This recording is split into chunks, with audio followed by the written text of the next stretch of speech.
গেল দিন দিন দিন দেখতে হবে।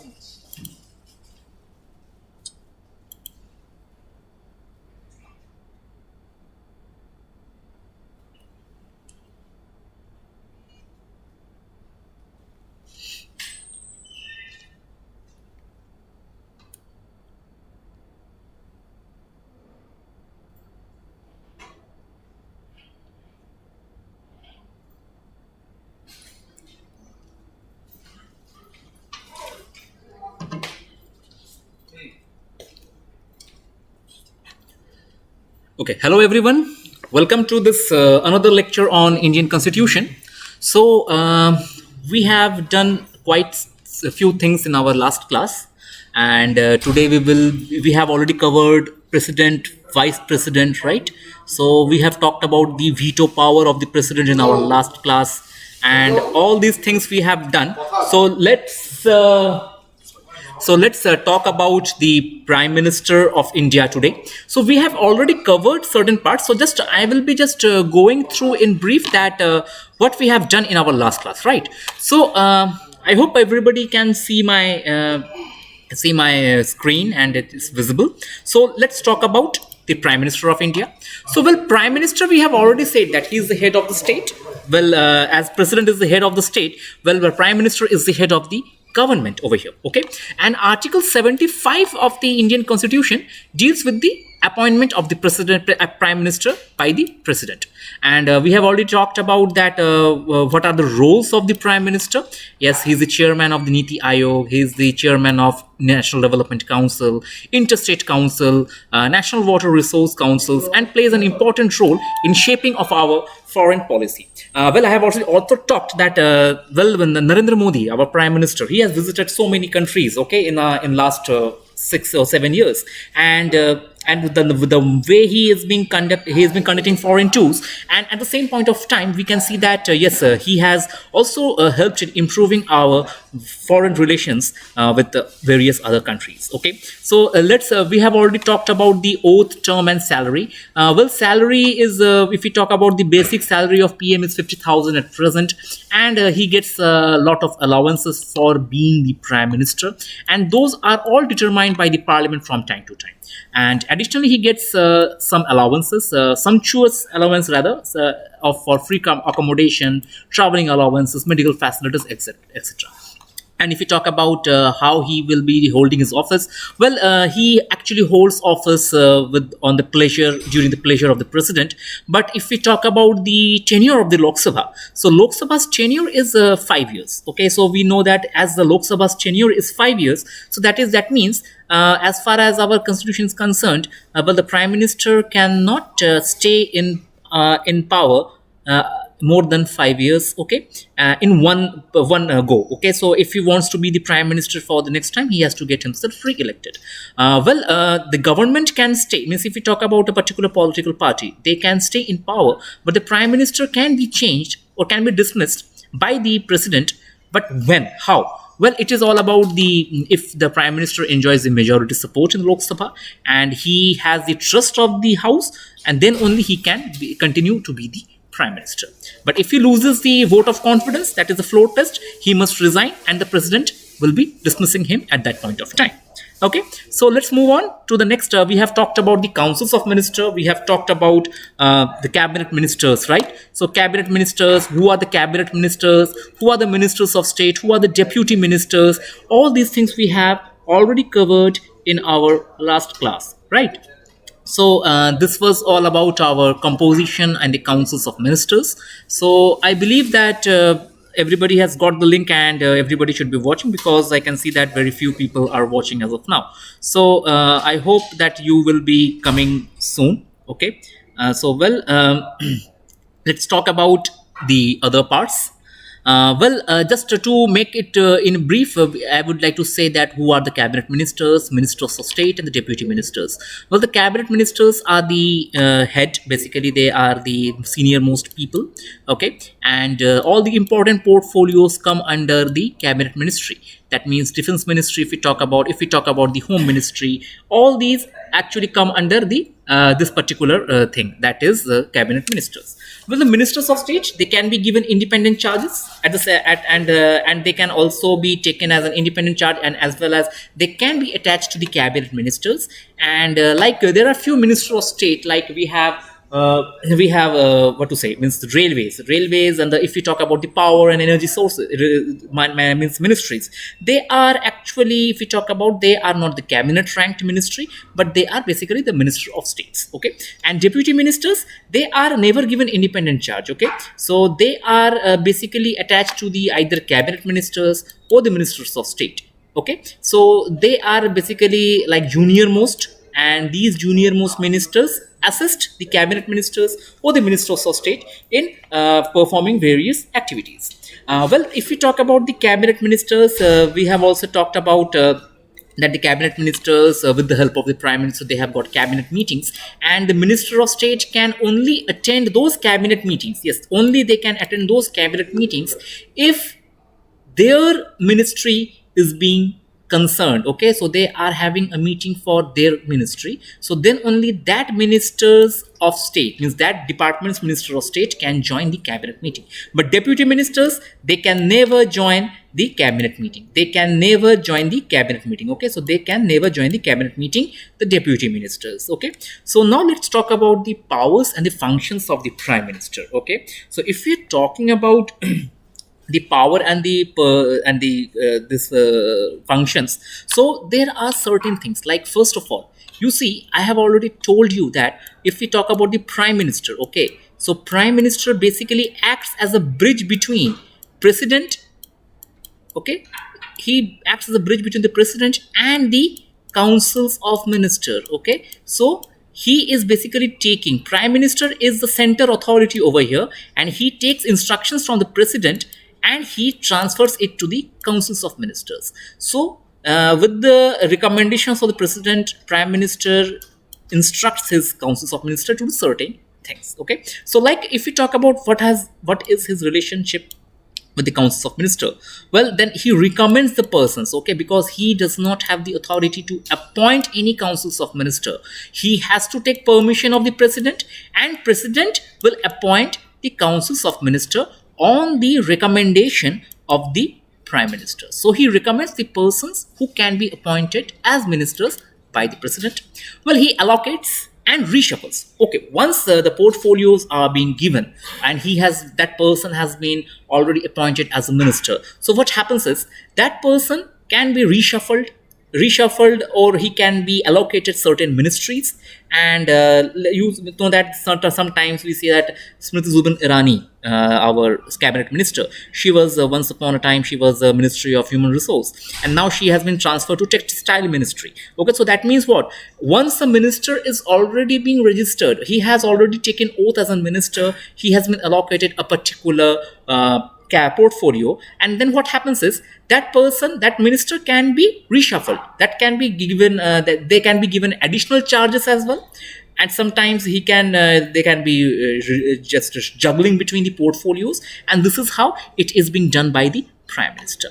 Well, if the prime minister thinks that a minister is not performing his duties as it should have been done, so he may ask the person to resign or advise president to dismiss that person from the ministerial post, and these are being done. Okay, well, he guides, directs and controls and coordinates all the activities of the ministers. So prime minister, if we talk about PM, is the nodal agency of our government. Under PM, all the various departments are being functioned, and everybody is accountable to the Prime Minister of India. All the departments, all the ministers, whoever are functioning their own ministries, they are all responsible to the Prime Minister of India. Okay.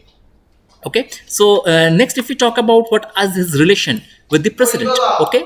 So if we're talking about the president, so if we talk about president, yes, he is the principal channel. Just as I said, that president is guiding between. He's a kind of a person who is is a person who is basically giving instructions based on what president has said. So he is a principal channel of communication between the president and the councils of ministers. So president does not direct directly to the councils of minister, but it is the prime minister who takes the communication from the president, and then he says, he gives instruction to the councils of minister. He advises the president on regard of appointment of important officials like Attorney General of India, Comptroller and Auditor General of India, chairman and members of UPSC, election commissioners, etc. Whatever there are various constitutional committees are there, so they are being basically he advises the prime minister basically advises the president, and then they are being appointed. If we talk about the parliament, the house of the parliament where the prime minister sits, so basically the prime minister is the leader of the lower house. Okay, if we talked about this thing that a prime minister, he has to have himself get elected in the lower house. Okay, and because he is the leader of the Lok Sabha, okay, the prime minister can actually he can have been elected himself from the Rajya Sabha, but after getting appointed in the Rajya Sabha, he has to after getting appointment as a prime minister from Rajya Sabha, he has to get himself elected in the lower house because he is the leader of the lower house. And in this capacity, if we talk about, and if in this capacity, if we talk about, he enjoys the following powers. And what are the powers? He advises the president in regarding and summoning and proroguing of the sessions of the parliament. He can recommend dissolution of the Lok Sabha to the president at any point of time, and he announces whatever the government policies are there. He is a person who basically tells about the government policies on the floor of the house. So whenever there are certain policies being announced by the government, it is the duty of the prime minister to have those government policies announced in the floor of the house. Okay, so these are the basically the functions and the roles of the prime minister in relations to various organs of our legislature. So, before we say about what are the various important facts, some interesting facts regarding our Indian Prime Minister. So, Jawaharlal Nehru, he has been the longest serving PM of India, approximately 16 plus years. Okay, so if we talk about the only person who worked as deputy PM twice but never got elected as a prime minister is Morarji Desai. Okay, so Morarji Desai acted twice. Okay, once when Jawaharlal Nehru passed away in office, and when Lal Bahadur Shastri he passed away. Okay, so these are the two times when Morarji Desai acted as the deputy prime minister. So if you are talking about deputy prime minister, okay, if you talk about this particular post, deputy prime minister is a post which is not being given, or it has not been approved by our constitution. Well, we have president, we have vice president, these are the constitutional posts. But if we talk about the deputy PM, we don't have a deputy PM by constitutional mechanism. We don't have a provision for deputy PM, but they can be appointed because of various political commitments. Okay, so if we talk about Indira Gandhi, Indira Gandhi was the first person who belonged to Rajya Sabha during the nomination as a PM. Okay, so after she got herself elected as the PM, she has to contest the Lok Sabha election, and that was the time when she became the Prime Minister of India. Rajiv Gandhi, till date, he is the youngest PM of India. And if we talk about PV Narasimha Rao, he has been the Prime Minister of India for the first time who was in South India. Okay, he belonged to South India, and we have the first South Indian Prime Minister from Andhra Pradesh. He is his PV Narasimha Rao. Atal Bihari Vajpayee was the first PM of non-Congress origin to hold office for 5 years. Prior to Atal Bihari Vajpayee, all the Congress members or Congress representative of the Prime Ministers have hold the office, but Atal Bihari Vajpayee was the first non-Congress origin to hold for 5 years. As of now, Narendra Modi, our present Prime Minister Narendra Modi, he is the longest non-Congress PM of India. Means as of now, he has covered 7 years. So he has overtaken Atal Bihari Vajpayee's total number of days in office as a Prime Minister of India. of non-Congress origin. Remember, non-Congress origin I'm talking about. Well, 6 people have become prime minister after being the chief minister of India. And Morarji Desai was actually, if we talk about Morarji Desai, he was a deputy PM who worked as a PM. So Morarji Desai. Then we have got Charan Singh. We have got VP Singh from Uttar Pradesh, PV Narasimha Rao from Andhra Pradesh, H.D. Devegowda of Karnataka, and presently Narendra Modi, who was the Chief Minister of Gujarat. And Gulzari Lal Nanda acted as acting PM. Acting PM, if we talk about, during the death of the former PMs like Jawaharlal Nehru and Lal Bahadur Shastri, on accounting of the senior most minister before the announcement of the formal elections. Okay, so these are certain interesting facts regarding our prime ministers. So the last topic of this particular chapter, if we talk about, that is the Attorney General of India. Well, Attorney General, if we talk about, he is being appointed by the President of India under Article 76 of the Indian Constitution. Under the Article 76 of Indian Constitution, and holds the office as far as the pleasure of the President. Well, if we talk about the Attorney General does not have any sort of any particular fixed tenure of office. Well, President of India, it is up to President of India how he will be in the office. Okay, or what are these qualifications? She must be a person who is qualified to be appointed as a judge of the Supreme Court. Okay, so that means those person, if you talk about Attorney General, who is an Attorney General, he is basically a chief law officer. Okay, he is the chief law officer of our Indian government of India, and that is the reason why he has to be, the minimum qualification to become the Attorney General is to be appointed as the judge of Supreme Court. That means if the person is he has got all the qualifications to be appointed as the judge of Supreme Court, he can be the Attorney General of India. Okay, and he is being appointed by the President of India.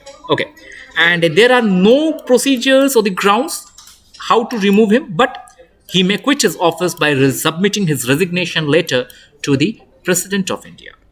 Well, the remuneration is also not fixed. Well, remuneration depends from time to time, and it depends upon the Parliament of India. Well, if we talk about, yes, what are his roles of becoming the chief law officer? Well, his duties are to advise Government of India in legal matters which are referred to him by the President. Well, there are certain legal matters which needs kind of an advice from a person, competent authority. So that is the role of the Attorney General of India. Well, he performs other such duties which are legal character, which are being assigned by the President, and to discharge the functions conferred upon him by the Constitution or by any other laws. So there are certain times that the Constitution gives certain powers or certain things to be analyzed by the Attorney General, and that is being done by the Attorney General of India on the functions conferred to him or her by the Constitution or any other law.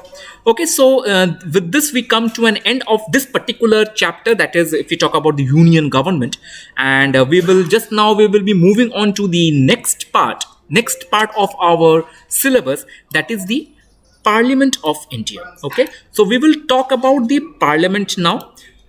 And with this, the President, Prime Minister, and whatever we have learned, these are very, very interesting part, and we need to understand these things, that how are these things are being done. So let us talk about the Parliament now. So, well, Parliament, if we are talking about, well, Parliament is something which is, you must be understanding that this Parliament is a building where all the members of the Parliaments, the MPs, sit and have certain discussions regarding various stuffs. Okay, so if you're talking about the Parliament, well, the Parliament, if we talk about, it is forms the cornerstone of our Indian democratic political setup. Okay, and it is a kind of a conscience keeper of the nation state. And the Parliament, if we talk about, if we're talking about the Parliament, just let me take a pen. Well, if we talk about the Parliament, okay, so Parliament is divided into how many functional parts? Okay, that is very, very important. We need to know this thing. Okay, so the Parliament, if we talk about, it is being divided into two houses. One is Lok Sabha, Lok Sabha. Then we have got Rajya Sabha. We have got Rajya Sabha, and third is our president. Okay, although president does not sit in the parliament, well, still he is a part of our Indian parliament. Okay, so well, now let's get into the other stuffs. Well, if we talk about the this particular thing, just let me change the pen color once again.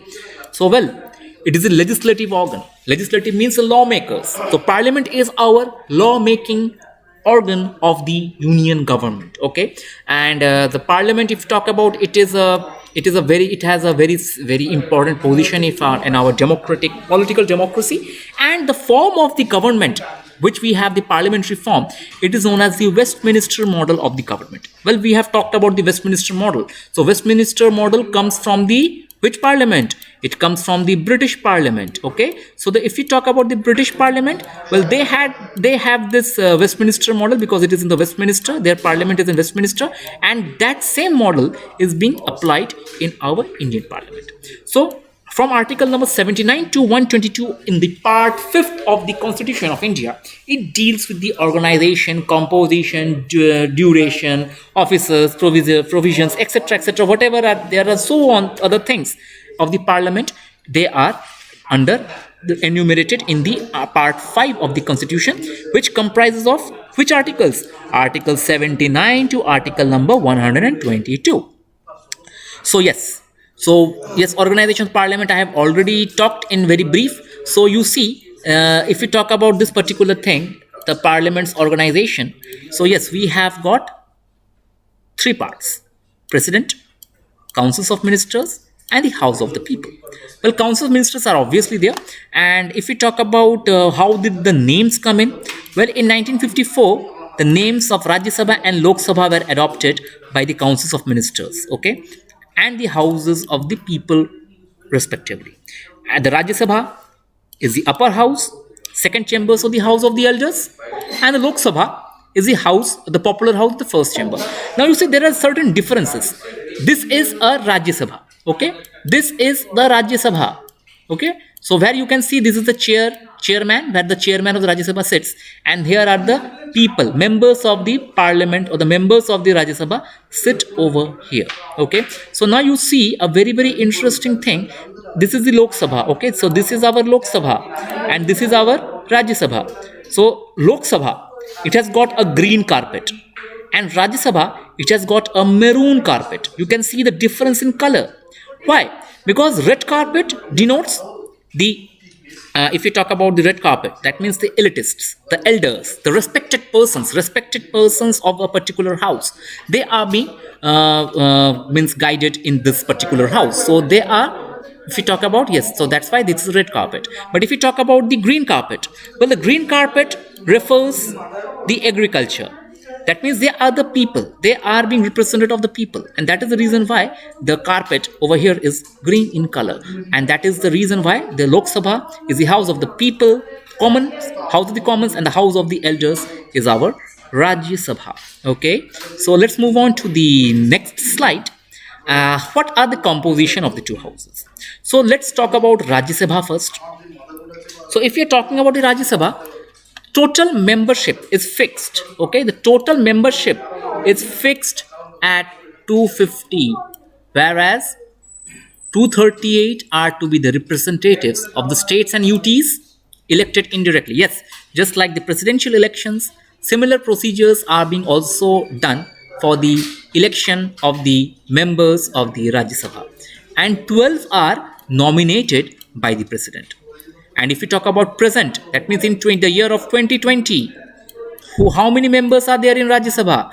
We have got 245 members, out of which 229 members represent the states, 4 members represents the UTs, and 12 are nominated by the president. So you see the 12 nominations, they are fixed since the time of independence.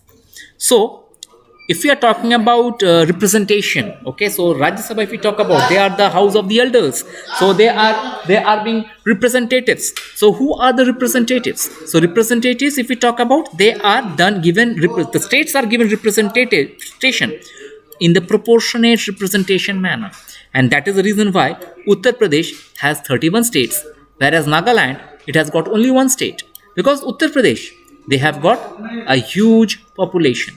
So because of the population, so Uttar Pradesh seats are more in Rajya Sabha, and Nagaland has less population, so they have got only one seat. So well, people having special knowledge or literature, science and art and social service shall be nominated by the president at his or her discretion. So who are them? Let us say, for example, the present member of Rajya Sabha is MC Mary Kom. She is a boxer, she is a sports person, and she has been appointed as the member of Rajya Sabha. So we have also some sports, Sachin Tendulkar, who has been the member since it till 2018. So from 2012, he was the member.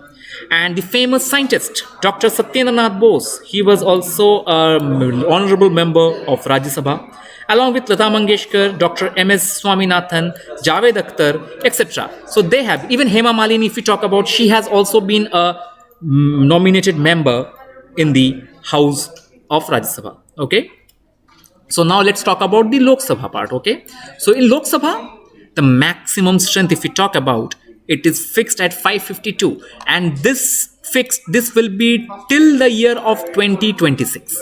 Till the year of 2026, the highest number should be 552, and it has been done quite a long time back. Okay, so as of now, out of 500 and out of this, if we talk about, 530 members are to be representatives of the state, 20 members are to be representatives of union territories, and 2 members are nominated by the president from the Anglo-Indian community.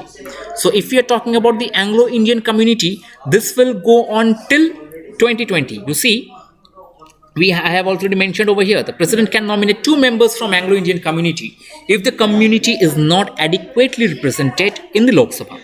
And that is being done. Originally, if we talk about, it was to operate till 1960, but extended till 2020 by the 95th Amendment Act of 2009. So now if the community, if our government believes or thinks that we need to have their representation in a much bigger manner, then it can be done. It can be done. Okay.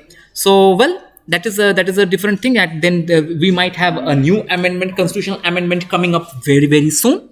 So it will be, only time will tell that whether they are going to continue with it or not. So if we are talking about Anglo community, so who is an Anglo?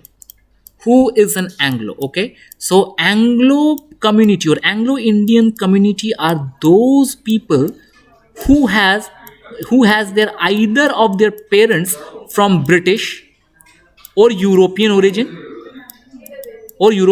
and one of the parents has to be Indian in nature. Okay, so one has to be Indian, and this is and these people, if we talk about, they have to be before the year of 1947. Okay, so this was something which was already being done. Okay, so let's move on to the next slide. We will talk about who are qualified to be the members of the parliament. Okay, so that person, first, a citizen of India, that is must. Okay, well, he must take and subscribe to an oath or affirmation before the person authorized by Election Commission, for which purpose?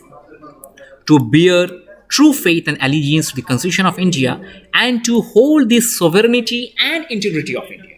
So that means he has got quite a duty to do, the members of the parliament, and they have to perform their duties. They have to perform the duties as per the Constitution of India, and same point of time, he has to uphold the sovereignty and the integrity of our nation.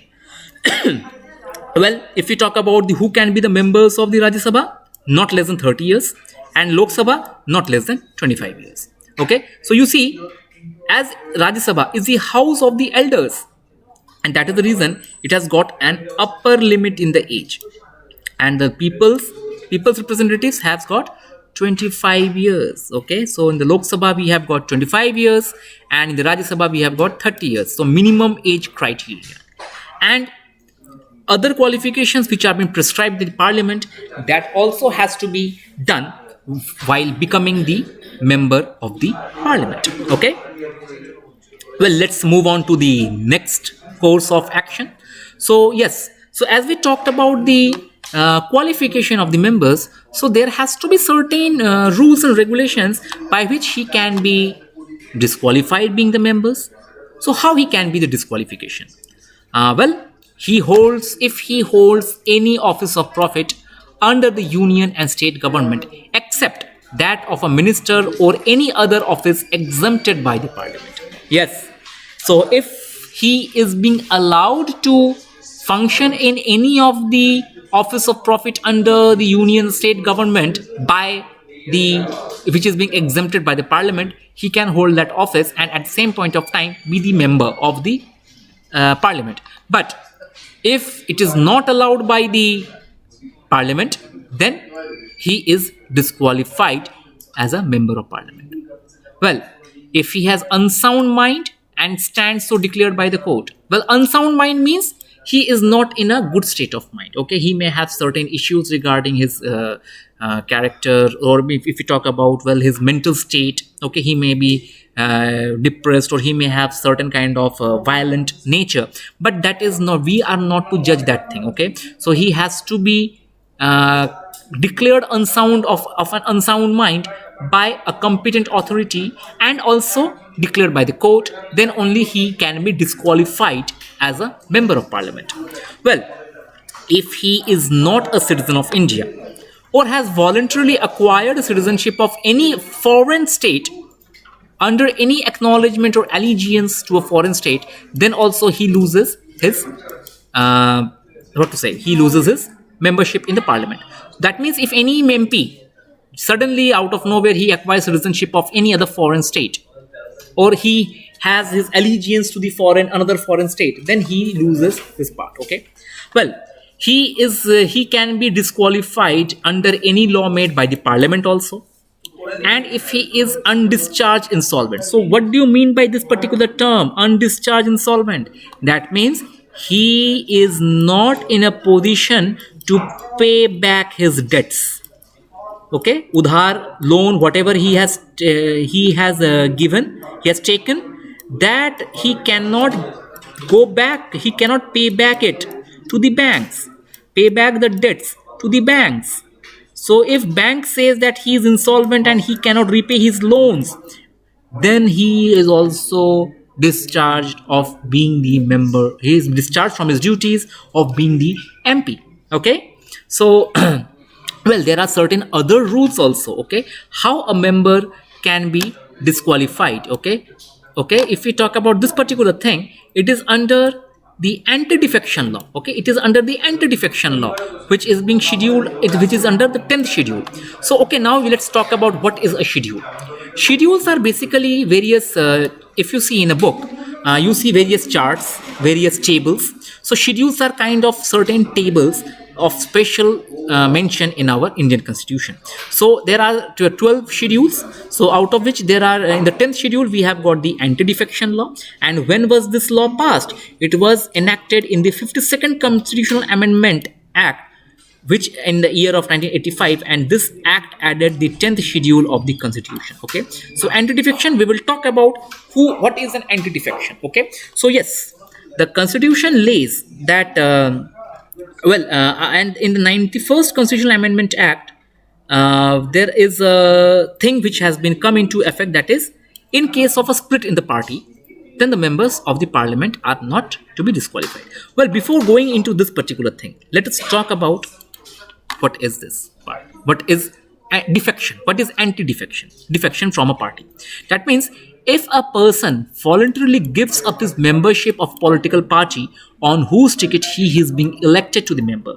That means if let's say that a person A is from any party, he is an MP, now he changes his party to another party. Okay, he joins another party.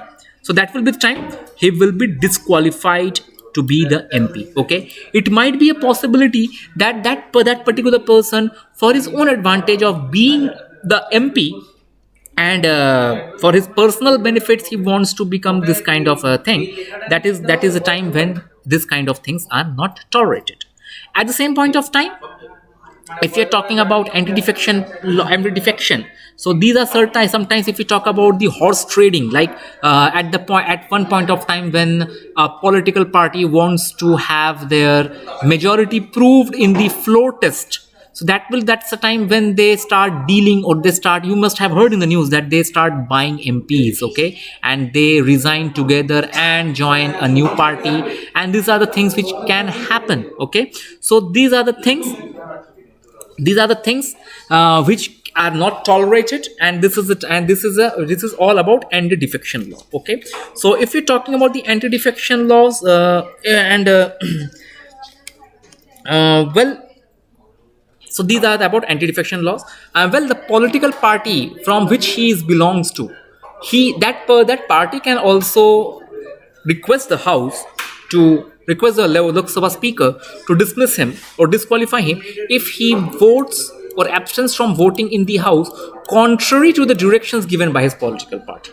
So we talked about the homogeneity in the house of the Lok Sabha, right? So homogeneity can be maintained if everybody has got same sets of political values, or if we talk about political allegiance and same political philosophy. So if any person does not follow that particular direction, that will be the time when the that person can be disqualified being an MP under 10th schedule of the constitution. Okay, so let's talk about the next part. Let's talk about the next.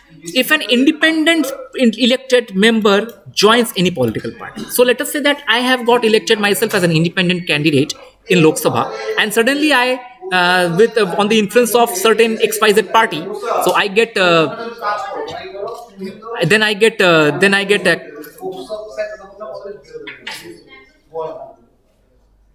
নিচে যা class এখানে নিবি না তোকে বলেছিলাম না এখানে কাজ হয় এখানে বলবি না এগুলো আমার মুখ দিয়ে কি ইশারা করে আগের দিনও বলেছিলাম আজকেও বলে দিলাম প্লিজ ভালোভাবে বলুন অসুবিধা হলে আসবি Okay, anyways, so if you talk about শুক্রদিন থেকে একবার টাকা তো শুক্রদিন থেকে টাকা দাও এক্ষুনি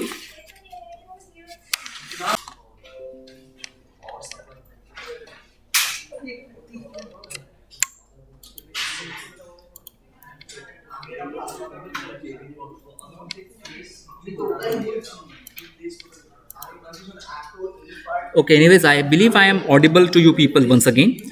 So anyways, so if I am talking about the anti-defection law, so as I was talking about the anti-defection law, so if he has given up his membership, okay, so if you're talking about he can join any political party after the expiry of 6 months, then also he can have his that person can be dismissed from the membership. Okay, so these are the things which can be dealt under the anti-defection law.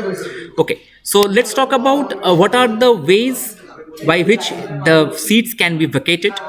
Okay, so there is one thing. Okay, so let's talk about the double membership. Okay, so a person cannot be the member of the both the houses at the same time. Okay, so if you're talking about being a member of the parliament at the same time, so that means if you talk about if a person is a member of Rajya Sabha as well as a member of Lok Sabha, that is not possible. Okay, that is not possible. So either you have to be the member in Rajya Sabha or you have to be a member in Lok Sabha. So if a person is a person who is becoming a member in both the parts, both the houses, then he has to resign from any of the houses. So let us say that if a person is a member in Rajya Sabha first and then he becomes a member in the Lok Sabha and he does not resign, then what happens? He loses his membership in the first house automatically and continues to be the member of the Lok Sabha. So this is about our membership. Okay, this is about our membership or double membership if we talk about.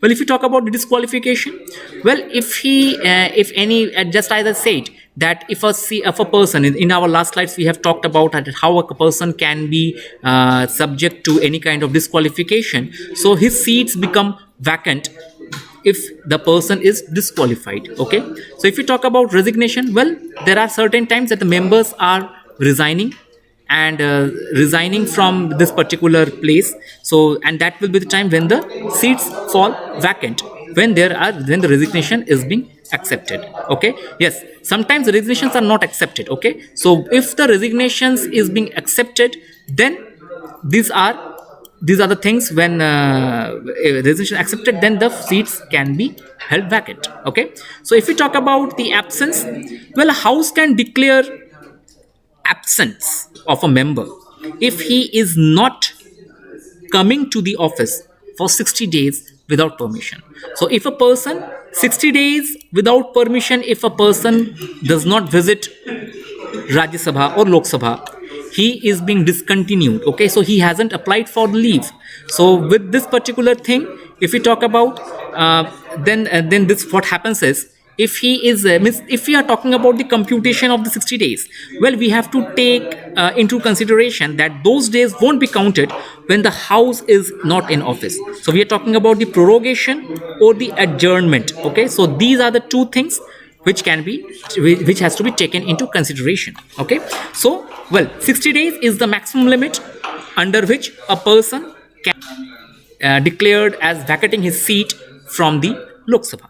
And other cases, if we talk about, well, if he's void by the court, or is being expelled by the house, or he's being elected to the office of the president. Just we talk about our president and vice president both. They were the members of our parliament, and then they became vice president. So I'm talking about Mr. Ramnath Kovind and Mr. Venkaiah Naidu. So they were first the members of the parliament, and once they elected themselves as the president and the vice president, then their seat were vacant. Okay, at the same point of time, if any person is also appointed as a governor of the state, that will be also the time when the seats will be remained vacant. Okay, so this is about our vacating of the seats. So what are the salaries? If you talk about salaries, well, in the year of 2018, the salary of the members were increased from 50,000 to rupees 1 lakh per month. Okay, and they had been given an allowance of rupees 45,000 to 70,000 per month, and the office expenses allowances from 45,000 to 60,000 per month. So these were the things which have been given to them. So they had got sumptuous allowances, they have got a good salary. So all these things are being there. Okay, so if we talk about who are entitled to receive such salaries, okay, how, and they are being determined with the parliament from time to time. Okay, so there is no provision of the pension, but parliament has passed a resolution by which the members of the parliament are given a pension as well. Okay, so well, constitution does not has even any of such thing that you have got a pension and or you have got anything else. So these are the things which we need to get into. No. Okay, so if you're talking about from 1976 onwards, the members are also entitled to a pension, which I already said that they have got a pension. Okay, so salaries and the allowances, if we talk about, of the speaker and deputy speaker and the chairman and deputy chairman of Rajya Sabha are also determined by the parliament, and they are charged on the consolidated funds of India. Okay, so we will talk about the funds. Okay, we have got a consolidated fund, we have got a contingency fund. So consolidated fund, if we are talking about, these are the funds which gives us actually our fixed expenses. Okay, so if you're talking about our fixed expenses are from dated fund. Okay, consolidated fund, and for this is being already being these are already being allocated at the beginning of the budget session. We have another fund which is known as the contingency fund, and contingency fund is if we talk about our contingency fund, this is nothing but our emergency fund. Okay, I'm just writing it down. Contingency fund, these are our emergency funds. Okay, so if we talk about our emergency funds, so emergency funds, for that we need and vote from the parliament in order to use it. Like we had in a few months back, we had a cyclone of Amphan, right? So for Amphan, if we are talking about when we got the help from the center, so they are disaster management funds and they are comes under the contingency fund. Okay, so these are the funds which are suddenly, if it is being required, then it comes from contingency. But consolidated, these are fixed funds. These are fixed funds, and these are subjected to they are not subjected to annual vote. So salaries of all the president, also salaries of the prime minister, salaries of the members of the parliament, all these things, they come from the consolidated fund of India. Okay. Well, if we are talking about the presiding officers, so who are the presiding officers of the parliament? Well, if we talk about the speaker, the speaker comes from Lok Sabha, right? Because in Rajya Sabha, we have got vice president, and the roles of the vice president we have already learned in our last class, right?